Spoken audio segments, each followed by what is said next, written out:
Mi nombre es Aranza Arizona Martínez Mantilla, estudiante de la carrera de QFB, y el tema del video es la farmacoepidemiología.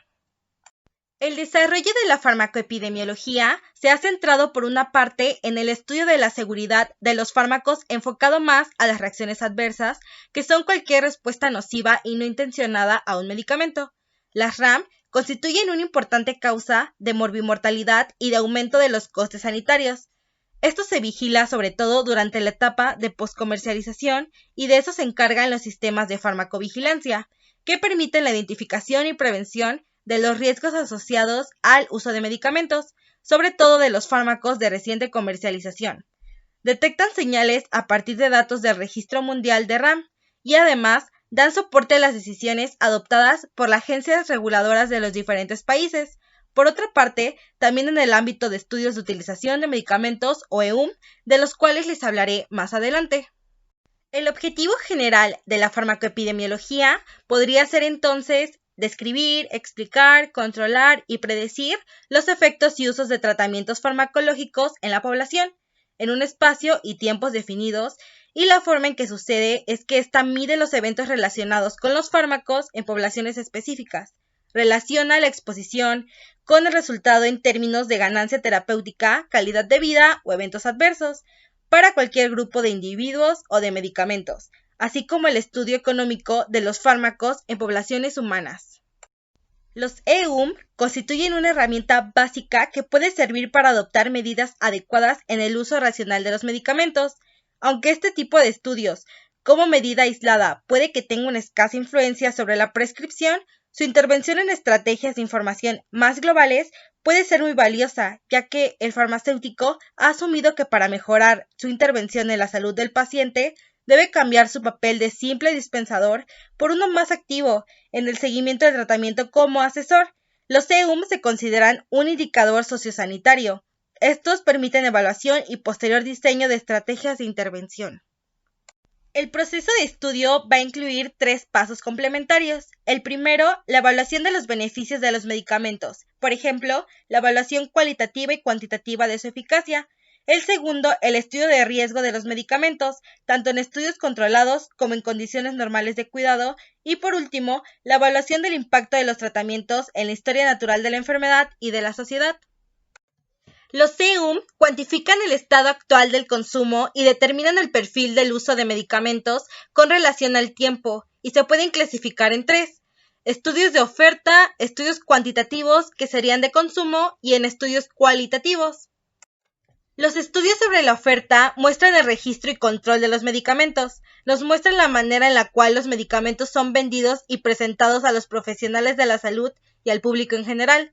Proporcionan una descripción cuantitativa y cualitativa de la oferta de los medicamentos en un país o bien en centros hospitalarios, por lo que los elementos que describen son principalmente el número de principios activos vendidos, el número de especialidades o formas farmacéuticas, el número de asociaciones y el grado de calidad farmacológica de los medicamentos vendidos.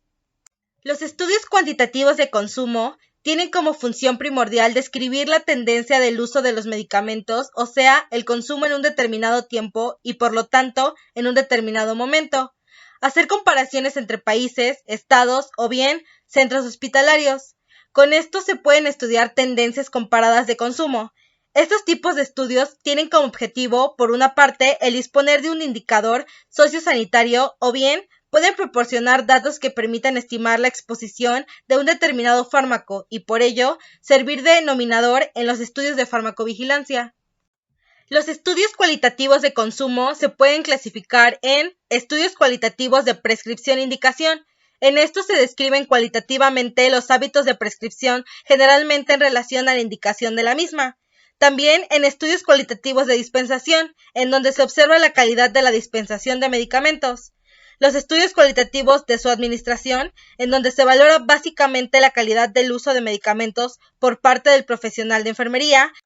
Y por último, estudios orientados a problemas específicos, en los cuales se parte generalmente de un problema o de una hipótesis establecida, con el fin de encontrar el origen de la problemática y por ende proponer soluciones. Los CEUM proporcionan datos descriptivos respecto al consumo de fármacos y se pueden investigar algunos aspectos gracias a ellos, tales como la evolución de los perfiles terapéuticos con el tiempo, el análisis de los factores que determinan el uso de ciertos fármacos, tales como la edad, el sexo, diagnóstico, etc., la descripción de patrones de uso de medicamentos, la detección del uso inadecuado de los medicamentos tanto por exceso como por defecto, el diseño de estudios farmacoeconómicos, la estimación de las necesidades de medicamentos como una base para planificar su selección y la elaboración de guías farmacoterapéuticas, la evaluación de los resultados de políticas de medicamentos y el análisis de la demanda de fármacos. Ahora les mencionaré la metodología empleada en estos estudios. Fue necesario el desarrollo de herramientas metodológicas con el fin de homogeneizar la realización de los CEUM y así comparar en dado momento los resultados con otros países. De las herramientas más utilizadas en la actualidad está el Sistema de Clasificación de Fármacos, Anatómica Terapéutica, AT, y la Clasificación Anatómica Química Terapéutica, AQT, y la Unidad Internacional de Medida llamada Dosis Diaria Definida, DDD. La clasificación AQT deriva de la AT. Esto se divide actualmente en 16 categorías de acuerdo al sistema u órgano en el cual actúan. La primera letra del código se refiere al sistema en el cual actúa. Los otros 4 dígitos siguientes corresponden al segundo y tercer nivel de clasificación. Por último, y con el propósito de realizar comparaciones de consumo de medicamentos, es necesario que existan unidades de medida que sean aceptadas y utilizadas por todos los países que pretendan realizar este tipo de estudios. Por lo anteriormente mencionado, es que se desarrolló la dosis diaria.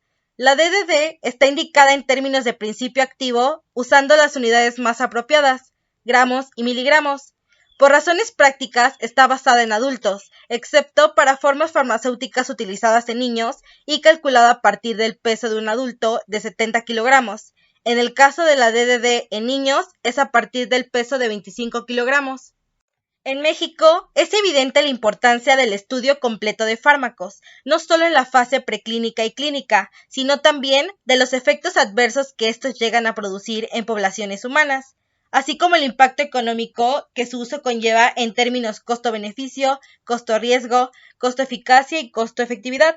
El programa de farmacoepidemiología en México tiene un futuro promisorio. De hecho, los programas más viables son aquellos en los que participan los 4 principales sectores: la industria farmacéutica, el gobierno, las universidades y la comunidad, cada uno con tareas específicas y de establecimiento de límites en el desarrollo y vigilancia farmacológica. Además de la industria farmacéutica, existe una tendencia alta de los cuerpos de gobierno y universidades para regular el desarrollo de fármacos.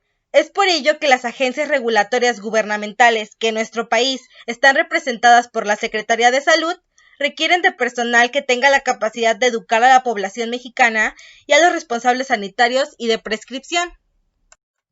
Como cierre de este tema, se encuentra la evaluación del uso de medicamentos, que es un elemento de los programas de aseguramiento de la calidad realizados por los servicios médicos y farmacéuticos de los hospitales, con criterios basados en la planeación, sistematización, monitorización y evaluación de la profilaxis terapéutica y uso empírico de los medicamentos, cuya finalidad principal es asegurar la eficacia y seguridad de los mismos.